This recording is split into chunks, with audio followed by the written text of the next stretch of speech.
Welcome to KRR kitchen. இன்றைக்கி நம்ம கிச்சனில் நல்ல ஒரு அருமையான முட்டை கிரேவி எப்படி செய்கிறதுன்னு தான் பார்க்க போகிறோம். இந்த முட்டை கிரேவி பார்த்திங்கன்னா சப்பாத்திக்கு மட்டும் இல்லைங்க, பூரி, இட்லி, தோசை, இடியாப்பம், அப்புறம் பார்த்திங்கன்னா சாப்பாட்டு வகைகளுக்கு எல்லாத்துக்குமே ரொம்ப அருமையாக இருக்கும். இந்த கிரேவி பார்த்திங்கன்னா சாப்பாட்டில் போட்டு பிசைஞ்சு சாப்பிட்றதுக்கு ரொம்ப அருமையாக இருக்குங்க. செய்கிறதும் பார்த்திங்கன்னா ரொம்ப ஈஸி தான். நல்ல ஜூஸியாக சூப்பரான ஒரு சுவையில் இந்த முட்டை கிரேவி எப்படி செய்கிறதுன்னு வீடியோக்குள்ளே போய் பார்ப்போம். அதுக்கு முன்னாடி நம்ம சேனலை இப்போ தான் ஃபஸ்ட் டைம் பார்க்குறீங்கன்னா சப்ஸ்கிரைப் பண்ணி வச்சுக்கோங்க. கூடவே பெல் சிம்பல் ப்ரெஸ் பண்ணி ஆளுங்கிற ஆப்ஷனையும் ப்ரெஸ் பண்ணி வச்சுக்கோங்க. அப்போ தான் நான் போகிற வீடியோஸ் எல்லாம் உங்களுக்கு தொடர்ந்து நோட்டிஃபிகேஷனில் உடனுக்குடனே கிடச்சிக்கிட்டு இருக்கோம். இப்போ வாங்க இந்த முட்டை கிரேவி எப்படி செய்கிறதுன்னு பார்த்துடலாம்.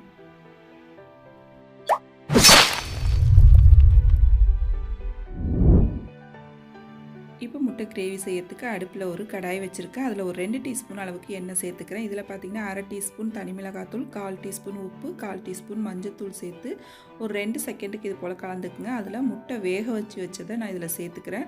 நான் இன்றைக்கி ஒரு 6 முட்டை எடுத்திருக்கேன். இது நல்லா இந்த எண்ணெயில் ஒரு 3 நிமிஷத்துக்கு ஃப்ரை பண்ணி எடுத்துக்குங்க.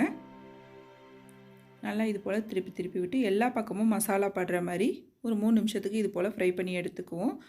இதை ஒரு பாத்திரத்தில் நம்ம மாற்றி வச்சுக்குவோம். இப்போ அதே கடாயில் பார்த்திங்கன்னா ஒரு 2 டேபிள் ஸ்பூன் அளவுக்கு எண்ணெய் சேர்த்துக்குங்க. எண்ணெய் நல்லா காஞ்சோன்னே இதில் ஒரு சின்ன துண்டு பட்டை, 3 கிராம்பு, ஒரு ஏலக்காய், கொஞ்சமாக கல்பாசி சேர்த்துக்குங்க. இப்போ இது நல்லா பொரிஞ்சு செவந்ததுக்கு அப்புறம் பார்த்திங்கன்னா ஒரு பெரிய சைஸில் உள்ள வெங்காயம் கட் பண்ணி வச்சுருக்கேன். நல்லா பொடுசாக சின்னதாக கட் பண்ணி வச்சுருக்கேன். அதை இதில் சேர்த்துக்கிறேன். இப்போ வெங்காயம் சேர்த்து பார்த்திங்கன்னா நல்லா ஒரு 3 நிமிஷத்துக்கு வதக்கி விடுங்க. வெங்காயம் நல்லா வதங்கி வரட்டும். இது கூடவே 1 டீஸ்பூன் அளவுக்கு இஞ்சி பூண்டு பேஸ்ட்டும் சேர்த்து நல்லா வதக்கி விட்டுக்குங்க. இப்போ வெங்காயம் ஒரு பாதி அளவு வதங்கி வந்ததுக்கப்புறம் பார்த்திங்கன்னா ஒரு 15 சின்ன வெங்காயம் எடுத்து அரைச்சி வச்சுருக்கேன்.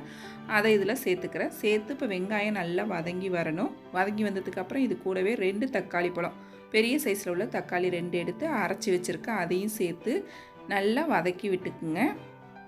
இப்போ வெங்காயம் தக்காளி எல்லாம் நல்லா வதங்கி வந்ததுக்கப்புறம் இதில் 1 டீஸ்பூன் தனி மிளகாத்தூள், 1/2 டீஸ்பூன் அளவுக்கு தனியாத்தூள் சேர்த்துக்குங்க. இது கூடவே ஒரு 1/4 டீஸ்பூன் மஞ்சத்தூள், 1/2 டீஸ்பூன் அளவுக்கு காஷ்மீரி சில்லி பவுடர், 1/2 டீஸ்பூன் அளவுக்கு கரம் மசாலா, 1/2 டீஸ்பூன் அளவுக்கு உப்பு சேர்த்து நல்லா வதக்கி விட்டுக்குங்க. மசாலா சேர்த்து நல்லா ஒரு 2 செகண்டுக்கு வதக்கி விட்டுக்குங்க. அதோட பச்சை வாடை போகிற அளவுக்கு வதக்கி விட்டதுக்கு அப்புறம் பார்த்திங்கன்னா நான் மிக்ஸி ஜார் கழுவி கொஞ்சமாக தண்ணி எடுத்து வச்சுருக்கேன். தக்காளி பேஸ்ட்டை அரைச்சிட்டு அந்த தண்ணியை இதில் சேர்த்துக்கிறேன். இந்த தண்ணி பத்தாது நம்ம மசாலா வெந்து வரத்துக்கு, அதனால் இன்னொரு 1/2 கிளாஸ் அளவுக்கு தண்ணி சேர்த்துக்கிறேன். நல்லா எல்லாத்தையும் கலந்து விட்டுருங்க. கலந்து விட்டு இந்த ஸ்டேஜில் பார்த்திங்கன்னா உப்பு காரம்லாம் போதுமானு பார்த்துக்குங்க. தேவைன்னா சேர்த்துக்கலாம். நம்ம நல்லா கலந்து விட்டு இந்த மசாலா பார்த்திங்கன்னா நல்லா ஒரு 5 நிமிஷத்துலேருந்து 10 நிமிஷம் வரைக்கும் நல்லா கொதித்து வரணும். கொதித்து எண்ணெய் பிரிஞ்சு வரும். அப்போ தான் அந்த வெங்காயம் தக்காளி பழம்லாம் நம்ம பச்சையாக அரைச்சி சேர்த்துருக்கோம்ல, அதோட பச்சை வாடையெல்லாம் இல்லாமல் கிரேவி வந்து நமக்கு டேஸ்ட்டு நல்லாயிருக்கும். நல்லா கொதிக்க விட்டுருங்க. இப்போ பாருங்கள், நல்லா கொதித்ததுக்கப்புறம் பார்த்திங்கன்னா மசாலா நல்லா திக்காகி இது போல் எண்ணெய் பிரிஞ்சு வரும். இந்த அளவுக்கு நல்லா கொதிக்க வச்சுக்கணும். நம்ம நல்லா கலந்து விட்டுருங்க. இப்போ இந்த ஸ்டேஜில் பார்த்திங்கன்னா நான் இன்றைக்கி ஒரு 1/4 மூடி தேங்காய் எடுத்து நல்லா திக்கான தேங்காய் பாலாக அரைச்சி எடுத்து வச்சுருக்கேன். அதை இதில் சேர்த்துக்கிறேன்.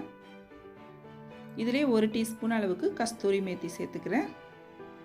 சேர்த்து நல்லா கலந்து விட்டுருங்க. இதிலேயே நம்ம வேக வச்ச முட்டையும் சேர்த்துருவோம். இப்போ எல்லாம் சேர்த்ததுக்கப்புறம் பார்த்திங்கன்னா இன்னொரு 3 நிமிஷத்துக்கு நல்லா கொதிக்க விடுங்க. நல்லா கொதிச்சாதான் அந்த கிரேவி நமக்கு நல்லாயிருக்கும். முட்டை சேர்த்ததுக்கப்புறம் இன்னொரு 3 நிமிஷம் நல்லா அந்த கிரேவிலேயே கொதித்து வரணும்.